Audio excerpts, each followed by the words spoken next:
Some disappearances are so strange, so incomprehensible, that logic fails to explain them. People vanish into thin air, leaving behind unanswered questions and chilling clues. Today, we'll uncover 3 mysterious disappearances from around the world that few have heard of. A young man whispers in fear over the phone, only to vanish without a trace. A vacationer runs frantically through a crowded airport, stepping into an endless unknown. And a woman is last seen by her wrecked car, leaving behind nothing but eerie silence. These stories are not just the nightmares of the vanished, but also of those left behind. Paranormal or victims of an unexplainable reality. The choice is yours to make. Brace yourselves, because these files will take you to the darkest corners of mystery.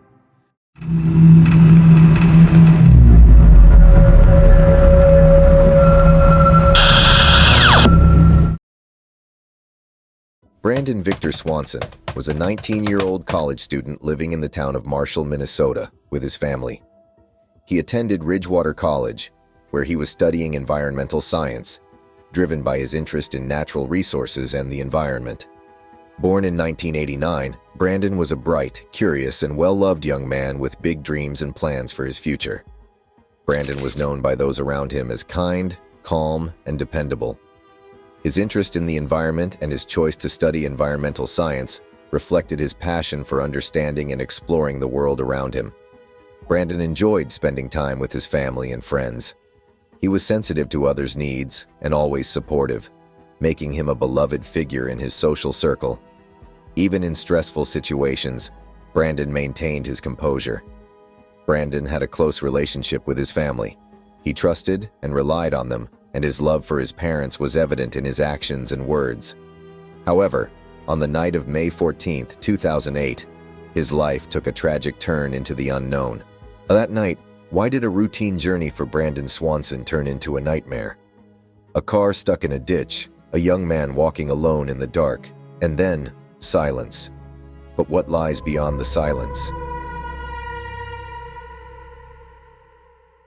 Brandon Swanson joining us from Minnesota. Thank you so much for joining us from Marshall, Minnesota, actually. First of all, I want to ask you, Ms. Swanson, you were on the phone with your son a large part of those early hours when you were trying to find him, and he was trying to find you. He wasn't hurt at all, right? I mean, the car went into a ditch, but he seemed to be okay. Correct. He said he was fine, that he was not injured. And, in fact, when we did find his vehicle, there was no damage to it. It was simply muddy from being on a gravel road, but no damage to the vehicle. On May 14, 2008, it was just another day in his life. That evening, he joined his friends for a small party to celebrate the end of the spring semester. Around midnight, he set out for home. But this journey would mark the beginning of a nightmare from which there was no return. On a quiet rural road, Brandon's car veered into a ditch. It was a minor accident. Brandon, unharmed, remained calm. He picked up his phone and called his father. "My car's stuck in a ditch. I can see some lights. Come get me," he said, his voice steady. But behind that calmness, what was truly happening? Brandon decided not to wait in his car. He stepped into the dark and began walking toward the lights he believed were nearby. Talking to his father on the phone, he described his surroundings. "I can see the lights. I'm close," he said. But his father, driving to find him, couldn't see those lights. What was Brandon seeing? Everything seemed normal. Brandon continued walking. His father continued searching. But then, something changed. On the call, Brandon's tone shifted. There was a pause. Then came the chilling words, "Oh shit." A scream tore through the night, and then silence. The call went dead. On the other end of the line, Brandon's father heard nothing more. What did Brandon see in that moment, and what happened to him after that scream? The following morning, Brandon's parents called the police. Brandon's car was found a few miles from where he claimed to be, sitting quietly in a ditch. But there was no sign of Brandon. Search teams and tracking dogs were deployed, scouring the fields and roads. Footprints led away from the car into the field. But at one point, they stopped. It was as if Brandon had vanished into thin air. The police suspected Brandon might have fallen into a nearby river. Divers searched extensively, but no body was found. No clothing, no evidence, nothing. By morning, Brandon's trail had gone completely cold. What had taken him into the darkness? And where had he gone? What truly happened to Brandon that night? Some believe he accidentally fell into the river, swept away by its current. But with no evidence to support this, other theories began to emerge. What about the lights Brandon claimed to see? Who or what did those lights belong to? Several locals reported seeing strange lights in the sky that night. Could these lights have been connected to Brandon's disappearance? Did he stumble into another dimension? Pulled into an unknown force? Or were the lights merely a hallucination, a trick of his mind as he walked deeper into the night? Whatever the truth, the line between reality and the unknown grows thinner with every question. Brandon Swanson disappeared that night. But it wasn't just him. The truth disappeared with him. Did Brandon really see those lights? If so, where were they leading him? Why did his footprints suddenly stop? And most chilling of all, what did Brandon see in those final moments? His story isn't just about a disappearance. It's about confronting the unknown that lurks in the shadows. And now, the question remains for all of us. When you walk alone in the dark, are you truly alone?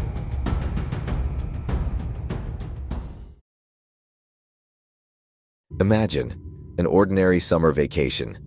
Days spent with friends, laughter under the sun, and a young man with no worries about the future. Lars Mittank, a 28-year-old from Germany, had come to Bulgaria for a holiday. Quiet, family-oriented, and grounded, he led a seemingly normal life. But that summer, everything changed. This is the story of how a simple trip turned into a descent into darkness. It all started with a small incident, a fight, an injury, and a prescription. But in Lars's mind, these small events became a storm. During the trip, something shifted. While his friends returned home, Lars chose to stay behind. But that solitude didn't bring him peace. It marked the beginning of his nightmare. On the morning of July 1st, 2014, Lars arrived at Varna Airport. He was ready to return to Germany. But something went wrong. During a medical checkup, he suddenly panicked, fled the room, and ran out of the airport. Security cameras captured him climbing a fence and disappearing into the nearby forest. That was the last time anyone ever saw Lars Mittank. What happened? Who was following him? Was Lars truly escaping someone, or was he trapped in the depths of his own mind? This story isn't just about a disappearance. It's a chilling mystery where reality and the unknown intersect. Prepare yourself, because the story of Lars Mittank is about to pull you into the shadows. Lars Joachim Mittank was a 28-year-old German man from Wilhelmshaven, known for his quiet demeanor, strong work ethic, and deep connection to his family. Born in 1986, Lars worked as a technician in an energy company and led a relatively normal life.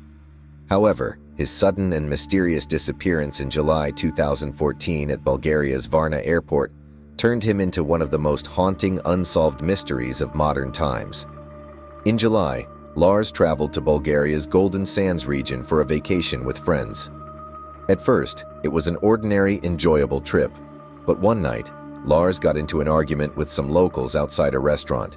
During the scuffle, he injured his jaw. Doctors dismissed it as a minor injury and prescribed antibiotics. But after that night, Lars's behavior changed. What did he see? And why was he so afraid? The day after the fight, Lars urged his friends to leave without him. Claiming he wasn't feeling well, he decided to stay in Bulgaria alone. But this solitude didn't bring him peace. It marked the beginning of his nightmare. In his hotel room, Lars started acting strangely. He messaged his mother repeatedly, insisting he was being followed. He even expressed relief upon realizing there were no cameras in his room. But why? Who or what was he trying to avoid? Hotel staff reported hearing him pace back and forth all night, frequently looking out the window. He kept checking his suitcase as though something was missing. But what was truly missing? His luggage or his sense of safety?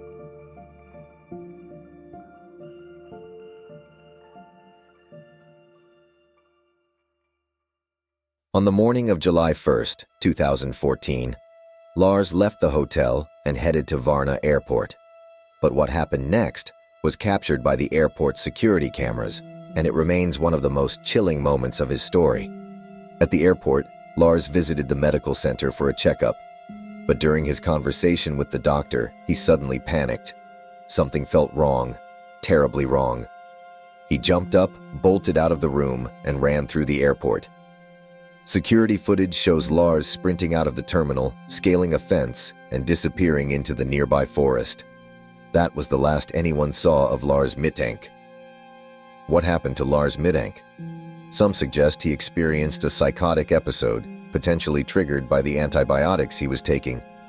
But was his behavior merely a reaction to medication, or was he aware of a real threat? Another theory points to organized crime. Was Lars being targeted by a local gang? Was the fight over his jaw injury more than just a scuffle? And then there's the paranormal. Some believe Lars's disappearance might have been tied to something far beyond our understanding. Did he sense something sinister? Was his flight into the forest an attempt to escape an unseen force? If so, where is that force now? Lars Mittank didn't just vanish from the airport. He vanished from history. What happened to him in that forest? What was he running from? Was it his own mind or something more tangible? If he's alive, where is he now? And if he's not, who or what silenced him? Lars's story isn't just about a disappearance, it's a riddle. And like all riddles, it waits to be solved. Until then, the darkness will keep its secrets.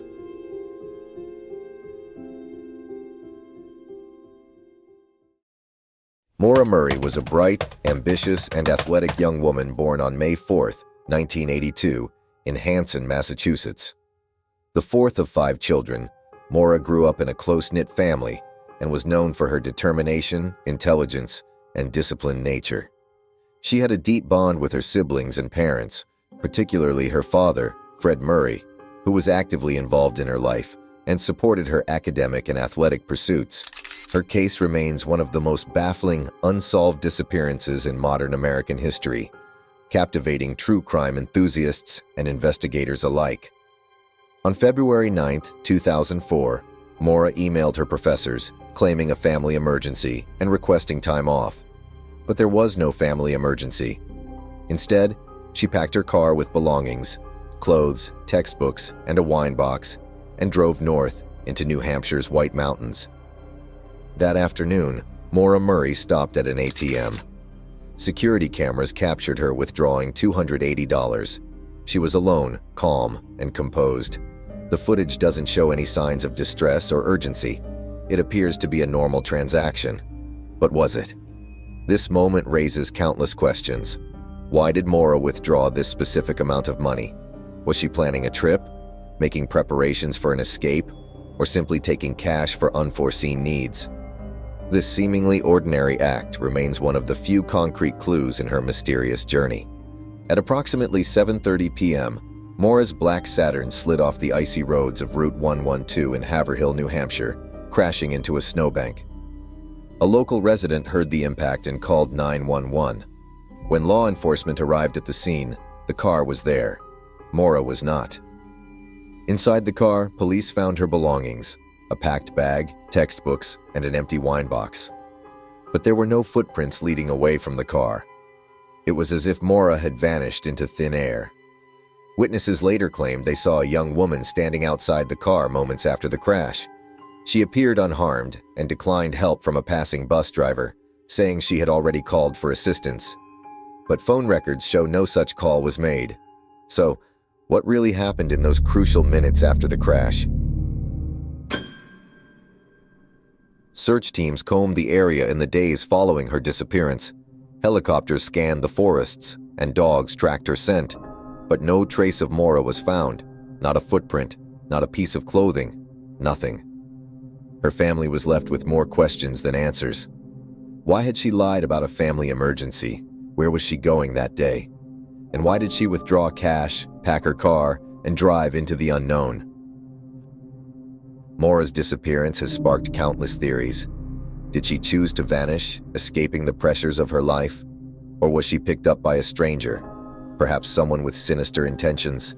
Some believe she succumbed to the freezing temperatures, her body hidden beneath the snow. But if so, why has no trace of her ever been found? And then there are the darker theories. Could someone have been following her that night? Was Maura running from something or someone long before she crashed? Every detail feels like a clue, yet none of them fit together. The truth remains just out of reach.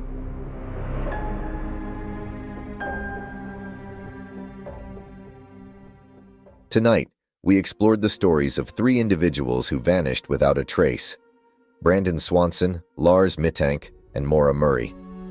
Each disappeared under mysterious circumstances, leaving behind a trail of unanswered questions. But what do these stories tell us? Were they escaping reality, or did they encounter forces lurking in the shadows? Brandon said he saw lights, but where were they leading him? Lars Mittank ran into the forest, but what was he running from? And Maura Murray vanished along Route 112, but did anyone really see her? Could there be a connection between these stories, a pattern of escape, pursuit, or perhaps even fate? Share your thoughts in the comments below. Maybe the key to solving these mysteries lies in your perspective. If these stories captivated you and you want to uncover more mysteries, don't forget to like this video and subscribe to our channel. Let us know in the comments which story intrigued you the most, and be sure to hit the notification bell to stay updated on the latest journeys into the unknown. Remember, when you walk in the darkness, you're never truly alone. A shadow might be following you. Stay in the dark with us at Dark Park TV.